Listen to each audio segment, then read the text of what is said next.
We had a lot of fun making this one. Oh, hi, Mark. So let's just get straight into it.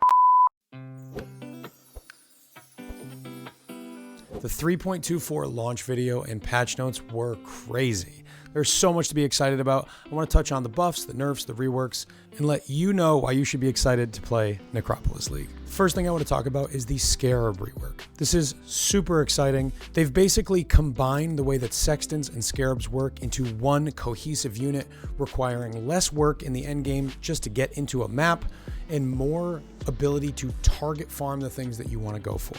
Now, ultimately, this is going to be a nerf in the amount of stuff that we can get and the variety that we can get in every single map, but you're going to be able to more directly farm something that you want. If you want to go all the way into Ultimatum or Harbinger, there is going to be tools to allow you to do that in a way that we could not do before. Allowing you to get really specific with what you're targeting is exciting because of number 2. And number 2 is that you can now have multiple versions of your endgame Atlas tree available to you once you've unlocked them. We don't know how you unlock them yet, but you earn them through playing the game. So you can create and label 3 different versions of your endgame Atlas tree, and that's going to allow you to be very specific with the way that you build it. You can have one for bossing, one for juiced mapping with Legion and Breach, and then you could have one for boss rushing. As someone who likes to change what they're farming all the time, this is a godsend for me. I can't wait to be able to switch quickly between characters, between farming strategies, and have multiple versions available to me at any time. This will completely change the way that we interact with the endgame of Path of Exile, and once again, they have absolutely knocked it out of the park. I love this change. Speaking of the Atlas tree, the next thing you should be excited about is how much content that they have added to the Atlas passive tree. They've essentially made it so that you can target farm whatever content you want on the tree. There are huge percentage chance nodes that you can take on the tree now. Things that used to be 4% chance for a breach are now 12% chance for a breach. It will be trivial to reach 100% just using the tree, which means we don't have to rely on scarabs just to get the content that we want. We can now use these scarabs to modify the content in an interesting way and allow us to target farm specific things that we want to get out of the content. Also, they've removed a bunch of keystones, things like Wandering Path, Seventh Gate, but they added keystones that create some really interesting new ways to interact with the Atlas. One of them, Unwavering Vision. This makes it so you can't use any scarabs in your maps. You also cannot find scarabs, but you get 20 additional points. Now, for all those trees that you felt like you were so stretched, you couldn't get all the things that you wanted, this is going to be a potentially early game strategy for branching your Atlas out really quickly and having a complete farming strategy before maybe you finish your entire Atlas. Now, you won't be able to drop scarabs. We don't know how valuable they're going to be, so that downside might be too big to give up, but this is something to keep an eye on, especially in the early game. If you like this kind of content, take a second to subscribe to the channel. It really helps. Another very cool one is Back to Basics. It basically makes it so you can't add anything to your map. I mean anything. No influence, no what they call extra content, so deli, abyss, strong boxes, none of that will show up, but you're going to randomly get between 0 and 80% more effect of modifiers on your maps, which is going to apply to your pack size, your quant, your rarity, potentially giving you incredibly juicy maps that just come with the default stuff that you get from a map. It might be a really fun way to do some endgame juicing without spending a lot of currency. Maybe this will interact with scarabs in some way. I believe you can use scarabs with this, so I'm thinking like div card scarabs, maybe magic finding. Back to Basics looks pretty cool.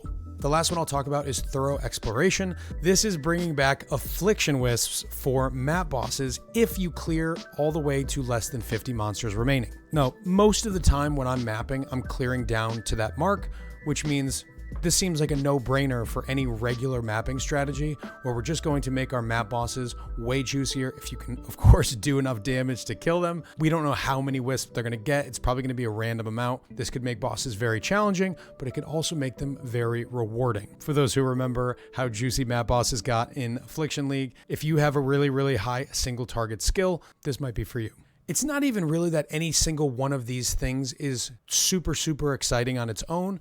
It's just that GGG has done so much work with the Atlas passive tree that we get to completely approach it like it's fresh. So many things have changed, so many strategies will change, and so many new ones will emerge. The next thing that I'm excited about is a little bit more abstract. I'm excited about the way that GGG responded to the left-click backlash. They didn't just come out and say, deal with it. My answer again there is deal with it. Nor did they just dump out some quick solution to try to, deal with all the people that were upset or just, roll back the change. They came up with elegant solutions for the problems that were created by the idea that they had. Mark was honest, and he said that they didn't really expect so much backlash from this change to automating instant skills. They actually thought a lot of people would be happy about it. But of course, when hundreds of thousands of people have access to a change to the game, you get a lot more insight into what people want to do with skills and skill gems and things like left click. So what did they do? They solved left click in a few different ways. One thing, General's Cry was basically nerfed by this. They lowered the cooldown, gave General's Cry a buff in order to deal with the nerf of not having left click. Number 2, Bone Armor was simply reworked. They took it out of the game, and it looks like, to me, I'm not a big minion player, but it looks like a massive buff to the Bone Armor Ascendancy node for Necromancer. And then with Mines, they gave us a mastery that auto-casts for you when you move. Simple, elegant solutions to complex problems, and GGG proves once again that they are listening and they do care about what the players want. So the next thing I'm excited about is tattoos. Tattoos are back. They have been heavily nerfed. Some of the best ones are gone, but there are still some in there that are going to be very, very useful. Resistance tattoos have returned. No longer are 8% of a resistance, but they are now 6%, which obviously is a nerf, but it still solves the problem that we have. Maybe you have 400 intelligence on your build and you really only need 210. You now can go spend a bunch of that travel intelligence on things like cold res to fix your build and get you moving towards another upgrade. Tattoos are incredibly convenient. As a build creator, they're kind of hard to build around. It adds a huge layer of complexity, but they're really, really nice solutions to problems. One I'm very excited about being back is the poison on hit.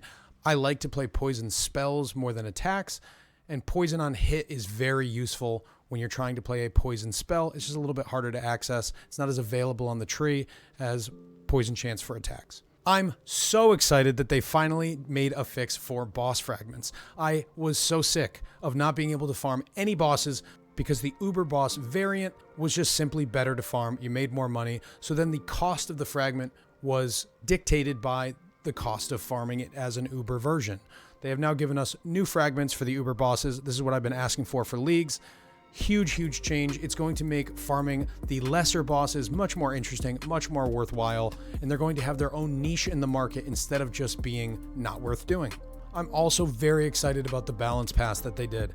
They needed to fix things like Penance Brand of Dissipation and Kinetic Bolt of Fragmentation. Unfortunately for Kinetic Bolt, it seems like that skill is destroyed. Penance Brand looks like it'll still be playable. It's a huge nerf, probably like somewhere between 50 to 70%, just looking quickly at the numbers, but it will still be playable.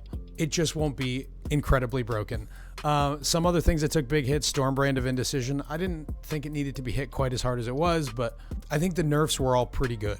Ralakesh lost its movement speed. I thought that was a really weird way to nerf that item. Folks who use shield charge to get around are not going to have a problem with that. They're still going to use the boots, and they're going to get some more speed elsewhere. Still incredibly broken. Now, we might see a change to rarity. If there is a rarity nerf as well, and they're even more expensive, then these boots will not be as, kind of all build viable as they are right now. So we'll have to wait and see. I am super excited about the Unholy Might change. Unholy Might used to give Fizz as extra, but now it gives 100% physical to chaos conversion. As someone who likes to play chaos hit and crit builds, this is phenomenal. There was very few ways to get Fizz to chaos conversion in the game, which for builds that wanted to do poison, it didn't really matter. But if you wanted to do chaos damage over time or chaos hit, converting from Fizz to chaos was actually really challenging. Now with Unholy Might, even though you're going to lose that bonus damage if you were a Fizz to chaos build before, you're going to get the benefit of 100% conversion while your buff is up, which ideally in your build, you're going to be able to have it all the time, but also 25% chance to wither on hit. This is phenomenal. I'm definitely going to be playing some chaos hit builds this league. I am super excited about that change. There's way too many quality of life changes to get into, but I'm also pretty happy about the way that GGG has approached making this game more fun to play. So we're almost to the end of this video and I haven't even talked about the league mechanic yet. I'm really excited for a craft-focused league. This looks like Harvest and ROG on steroids. I know a lot of people were a little bit hesitant. People seem not too excited because it looks pretty complex, but after watching the video another time, it doesn't look as complex as it seems. You basically just put things into your graveyard that are going to help make the item that you want to make. So if you want life, get nodes that are going to give you higher tier and more chance at life. You want movement speed on your boots, you get that. I think what is going to happen is we're going to make a lot of great items that aren't perfect for us that we can sell. And I think there's going to be a huge influx of really powerful rares put onto the market from this mechanic. So rather than rushing ROG at the beginning of the league, you can just rush into the league mechanic and basically make gear the exact same way, where your ROG gear might not be perfect for you, but it's going to be perfect for someone. So I'm super hyped for a crafting league. I think there might be some clunk involved in the way that we set up the mechanic before we go into each map. I hope that isn't too time consuming. I think what will happen is players will get used to the interface and it'll be a couple of seconds of you move a few things around. You only really care about the really good buffs or the really big downsides. You move those to something that you know is okay with it, and then you jump in. I don't think we're going to be tinkering with every single slot there. It just isn't going to be worth the time. So hopefully that's the case, but I am super excited. I'm so excited. I'm going to go stream right now and do some theory crafting for League Start, thinking about my Atlas tree, etc. So stop by twitch.tv/AER0___. I'm live almost every single day, and I will be right through League Start. If you like this kind of content, like and subscribe and comment down below. Tell me something about how your day's been or what you're excited about in this patch. Just comment. YouTube Daddy likes it. So thank you all for watching. And as always, take care.